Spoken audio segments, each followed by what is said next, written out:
नमस्कार। कैंसर ये शब्द सुनते ही मन में एक डर सा बैठ जाता है ना?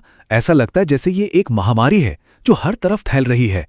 लेकिन अगर मैं कहूं कि इस जंग का सबसे बड़ा हथियार कहीं बाहर नहीं बल्कि हमारे ही पास है, तो आज हम डर की नहीं बल्कि उम्मीद की बात करेंगे। उस एक्शन प्लान की जो कंट्रोल वापस हमारे हाथों में देता है। तो चलिए सीधे मुद्दे पर आते हैं। जरा इस नंबर पर गौर कीजिए, 30 से 50%।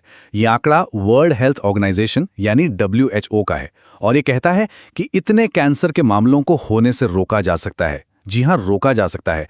और इसका रास्ता हमारे अपने लाइफस्टाइल से, हमारी अपनी आदतों से होकर गुजरता है। ये सिर्फ एक नंबर नहीं है, ये एक बहुत बड़ी उम्मीद है। तो सवाल ये है कि भाई शुरुआत करें तो करें कहां से? इसका जवाब ढूंढने के लिए हम एक एक कदम आगे बढ़ेंगे और सबसे पहले हम सीखेंगे उन लोगों के तजुर्बे से जिन्होंने इस मुश्किल का सामना डटकर किया है। देखिए, आंकड़े और थ्योरी अपनी जगह हैं, लेकिन जो बात असल जिंदगी की कहानियों में होती हैं, जो सबक वो सिखाती हैं, वो कोई किताब नहीं सिखा सकती। तो आइए दो जानी मानी हस्तियों के अनुभवों से कुछ बहुत जरूरी बातें सीखते हैं। पहली कहानी है डॉक्टर नवजोत कौर सिद्धू की। उन्हें स्टेज 2 इन्वेसिव कैंसर का पता चला। आसान भाषा में कहें तो कैंसर सेल्स अपनी जगह से निकलकर आसपास फैलना शुरू हो गए थे। उन्होंने खुद बताया कि उन्हें अपने शरीर में एक गांठ महसूस हुई थी, पर उन्होंने उसे शुरुआत में सीरियसली नहीं लिया। उनकी कहानी से जो सबसे बड़ा सबक मिलता है वो ये है, शरीर में हो रहे किसी भी बदलाव को टालना नहीं है, क्योंकि इस मामले में देरी बहुत खतरनाक साबित हो सकती है। अब बात करते हैं सोनाली बेंद्रे की। उन्हें हुआ था हाई ग्रेड मेटास्टैटिक कैंसर। ये कैंसर की वो स्टेज है जो बहुत तेजी से फैलती है और शरीर के दूसरे हिस्सों में भी पहुंच जाती है। उन्हें लगातार दर्द रहता था, लेकिन वो उसे काम की वजह से होने वाली एक नॉर्मल थकान समझकर नजरअंदाज करती रहीं। जब दर्द हद से ज्यादा बढ़ गया, तब जाकर उन्होंने टेस्ट करवाए। उनकी कहानी हमें एक ही बात सिखाती है, हमारा शरीर हमसे बात करता है, हमें सिग्नल देता है, बस हमें उसे सुनना सीखना होगा। तो इन दोनों पावरफुल कहानियों से हम क्या सीख सकते हैं?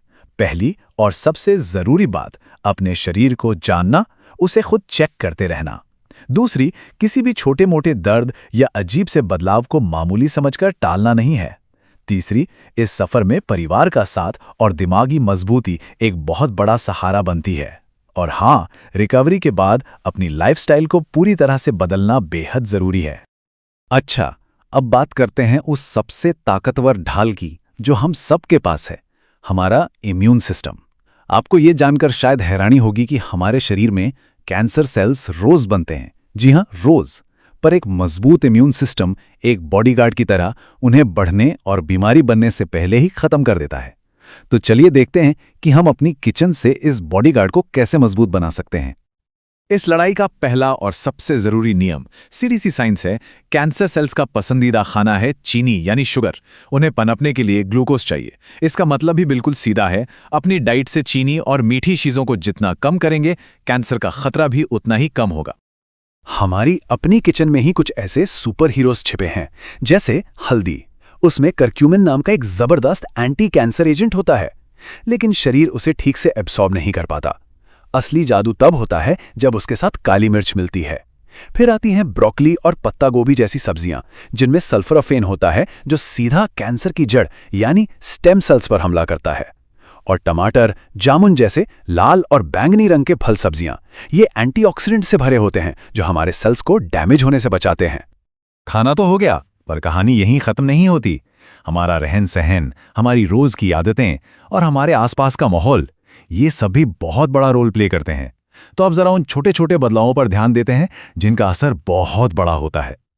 चलिए कुछ बहुत ही आसान बदलाव देखते हैं जो आज से ही शुरू किए जा सकते हैं। नॉन-स्टिक बर्तनों को हटाकर लोहे की कढ़ाई या स्टील के बर्तनों का इस्तेमाल कीजिए। गरम खाना प्लास्टिक के डिब्बों में पैक करने की आदत छोड़िए, उसकी जगह स्टील या कांच के कंटेनर बेस्ट हैं। और रिफाइंड तेल को कहिए अलविदा और अपनाइए कच्ची घानी यानी कोल्ड प्रेस तेल। ये छोटे छोटे कदम हमारे खाने को जहरीले केमिकल से बचाते हैं। अब आते हैं लाइफस्टाइल के उन 3 मजबूत पिलर्स पर जो हमारी इम्यूनिटी को फौलाद जैसा बना सकते हैं। पहला, तनाव को काबू में रखना। दूसरा, रोजाना एक्टिव रहना, मतलब हिलना डुलना। और तीसरा, गहरी अच्छी नींद लेना।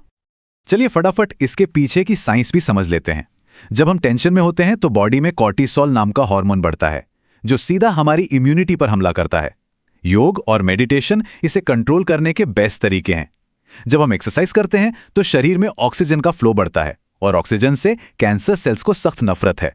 और रात की अच्छी नींद, वो तो समझिए बॉडी की रोजाना सर्विसिंग है। नींद में मेलाटोनिन हार्मोन बनता है जो शरीर को रिपेयर करता है और कैंसर से लड़ता है। हमने खाने पीने और जीने के तरीके की बात कर ली, पर एक चीज है जो इन सबसे ऊपर है, और वो है लापरवाही ना करना। प्रोएक्टिव रहना, यानी पहले से ही सतर्क रहना, हमारा सबसे बड़ा इंश्योरेंस है। इसका सीधा सा मतलब है रेगुलर मेडिकल चेकअप्स। खासकर 35-40 की उम्र के बाद हमें प्रॉब्लम आने का इंतजार नहीं करना है। समय पर की गई एक जांच बीमारी को उस स्टेज पर पकड़ सकती है जब उसका इलाज बहुत आसान और असरदार होता है। तो कौन सी जांचें हैं जिन पे ध्यान देना चाहिए? साल में एक बार फुल बॉडी चेकअप कराना एक अच्छी आदत है। महिलाओं के लिए मैमोग्राफी और पैप स्मीयर बहुत जरूरी हैं। पुरुषों को अपने डॉक्टर से पीएसए टेस्ट के बारे में जरूर बात करनी चाहिए, और अगर पेट की कोई समस्या लगातार बनी हुई है तो कोलोनोस्कोपी को नजरअंदाज बिल्कुल ना करें। और आखिर में इस पूरी बातचीत का सार, इसका मूल मंत्र, अगर सिर्फ एक बात याद रखनी हो तो वो ये है, शरीर के किसी भी नए बदलाव को इग्नोर ना करें। चाहे वो कोई छोटी सी गांठ हो, कोई ऐसा दर्द जो जा ही नहीं रहा, या कोई भी और अजीब सा संकेत। बस ये एक आदत आपकी सबसे बड़ी सुरक्षा बन सकती है। सतर्क रहिए, स्वस्थ रहिए।